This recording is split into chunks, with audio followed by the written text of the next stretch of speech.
こんにちは、大輔です。こちら撮影しているのは8月10日ということでして、もうすぐでメトロマニラ周辺が MEC 級、すなわち再度ロックダウンに入ってから約1週間が経とうとしております。そこで今日お知らせするニュースはこちらになります。いずれにしてもですね、個人的にはとてもショックなニュースが多いんですけど、上からいきましょう。丸1、フィリピン経済過去最大の GDP 下げ幅。丸2、5人の障害者が車椅子だけで 200km 離れた自宅へ向かうと。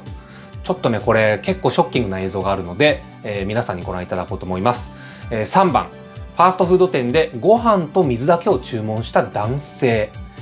4番、日本人女性の死亡事件ですね。強盗殺人の疑いありということで、おさらいですけども、MEC の対象期間がですね、8月4日から始まりまして、8月のね、18日までの約ね、2週間ということになりますけども、このね、MEC になりますと、原則自宅待機のステイアットホームのね、徹底となるわけなんですよ。もちろん必要不可欠な食料品の買い出しであったりですとか、医療機関への受診、仕事への通勤、やむを得なく発生する際は外出はね、可能ということですけど、それ以外は強制力のある自宅待機ということになるわけなんですよね。一部条件付きのエクササイズでしたり、限られたイベントがね、5名以下であれば開くことができる等のね、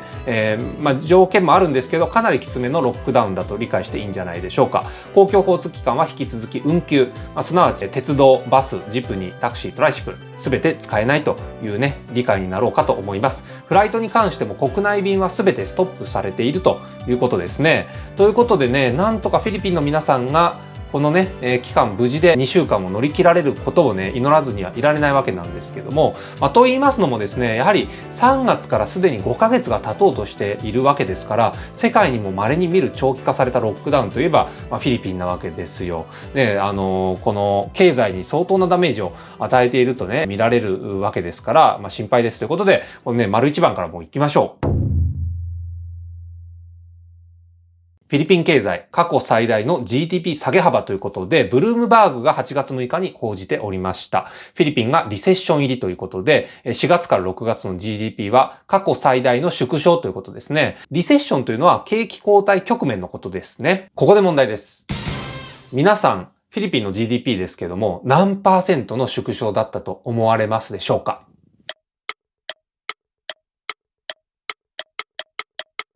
これね、見てびっくりしちゃったんですけど、16.5% の減少だったんですよ。これ見てる方はね、それはコロナ影響だからそうなるでしょっていうふうにお思いかもしれませんけども、歴史的に見ますとね、このマイナス幅っていうのは1980年代に起きている大規模な不景気をね、さらに超えるものでありまして、特にここ10年に関しては、フィリピンの経済はね、右肩上がりで進んできているわけですから、ここ数ヶ月のロックダウンがもたらす経済がね、急降下する速度っていうのは、尋常じゃないと思われます。皆さんイメージしていただきたいんですけど、これからはですね、フィリピンはよりインバウンド事業が盛り上がるぞというふうにね、見込みまして、オープンした商業施設があるとするじゃないですか。これね、2019年に皆さんがね、オーナーとして開設したとしてくださいよ。コンドミニアムも建設ラッシュですよ。マカティですとかね、ケソンですとか、僕もね、訪れることが割と多かったんですけど、どでっかいビルがもうバンバン建設ラッシュというね、そういった状況だったわけですよ。そんな中での経済ストップですから、そしてね、これが引き金となって起こることといえば何だと思いますでしょうか、皆さん。そう。それはですね、極度の貧困ということで、もうそこから来るね、治安悪化の問題ですよね。現在住まわれている方々っていうのはもう特に注意をいただく必要があるものと理解をしてます。この後のニュースでも治安に関しては触れていきたいと思います。ではね、次の話題行きましょう。丸2番。5人の障害者が車椅子だけで 200km 離れた自宅へ向かうということですね。細かい話は抜きにしまして、映像を見ていただきましょう。こちらです。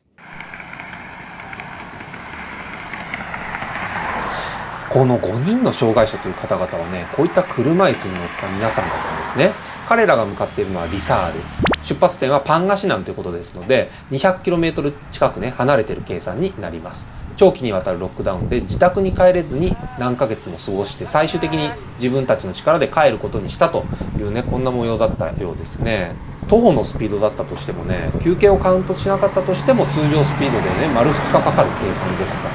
それを車椅子だけでね、移動するっていうのはちょっと想像がつきませんよね。Galing po sila ng Rosales, pabalik ng Cainta.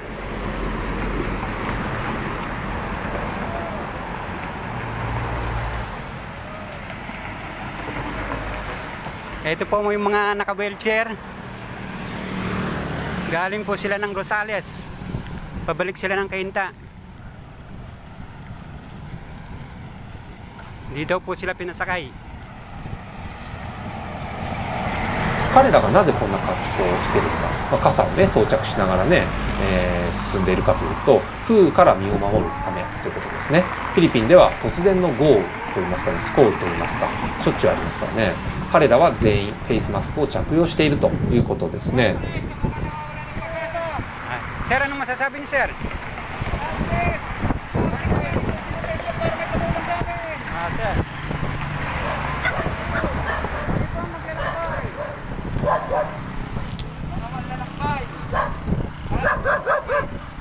Sir, kayo sir, ano masasabi niyo?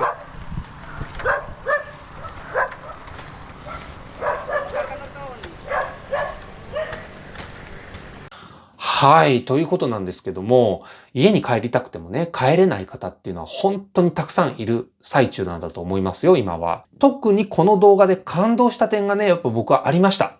最後にね、車椅子の方がね、こう語ってましたよね。俺たちは最後の旅をしてるんだと。希望を失ってる人のためにね、という、こういうセリフをおっしゃってたわけですから、このね、ロックダウンの中、自動車で彼らをね、故郷まで連れて行く段取りがね、つかなかったんだとは思いますけども、そんな状況の中でも、めちゃくちゃポジティブなね、雰囲気がこの動画からね、僕は感じられましたけどね。おそらくフルマラソンぐらいの距離はすでに経過した地点で、この映像が撮られたんじゃないかと思いますけどね、フィリピン魂を感じました。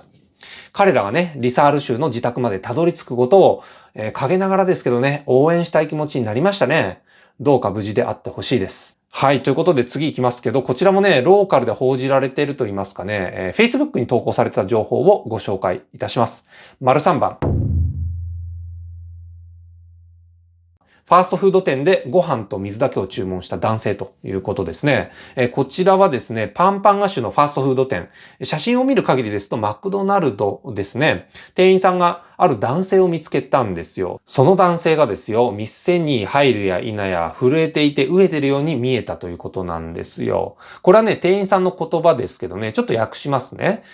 こうおっしゃってました。彼が入った時、彼は周りを見渡しました。そこから彼は注文のためにカウンターに行きました。私が彼に近づいた時、彼の体は非常に震えていました。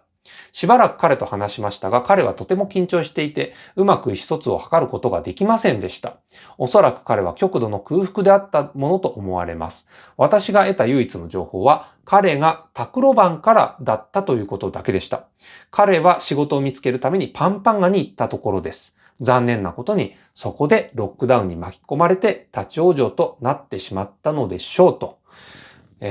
こういう方がね、本当に続出してくるんだと思いますよ。そこでね、食べるに困った方々のね、ほんのごく一部だとは思いますけども、よからぬ行動に走ってしまうというケースもね、あるんじゃないかと思います。本当に注意が必要だと思いますね。ということで、最後にですね、とっても残念なニュースになりますけども、こちらご紹介をします。4、日本人女性の死亡実験、強盗殺人の疑いありということです。こちらの事件が発覚されたのは8月の2日ですね。マニラ近郊のラグナ州カブヤオの一軒家で日本人女性の方が倒れているのを近所の方が発見をされて警察に通報をされたということです。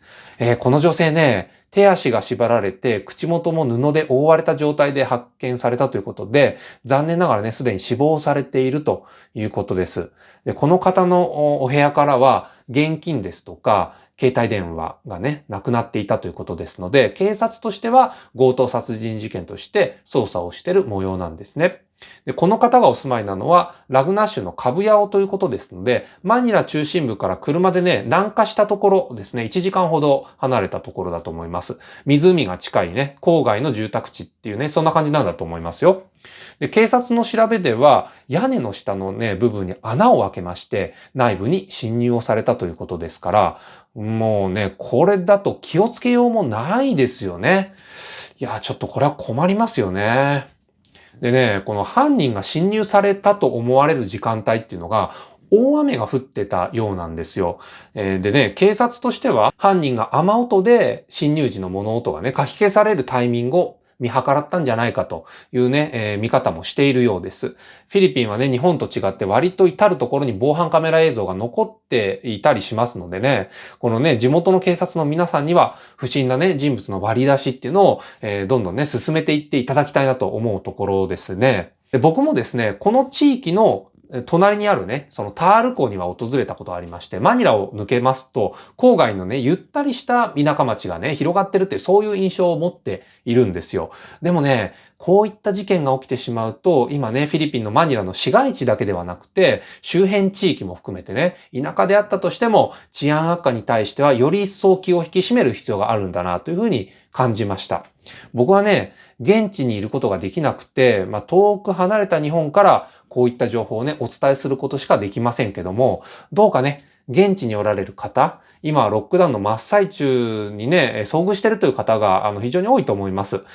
どうぞ皆さんね、慎重に過ごされるように、皆さんが無事であるように願っております。はい、こんな感じでですね、本チャンネルでは世界各国への渡航緩和の最新情報をお届けしてまいります。コロナ明けの海外行き待ち望んでいる方はチャンネル登録をお勧めさせていただきます。それでは以上になります。皆さん良い一日をお過ごしください。大輔でした。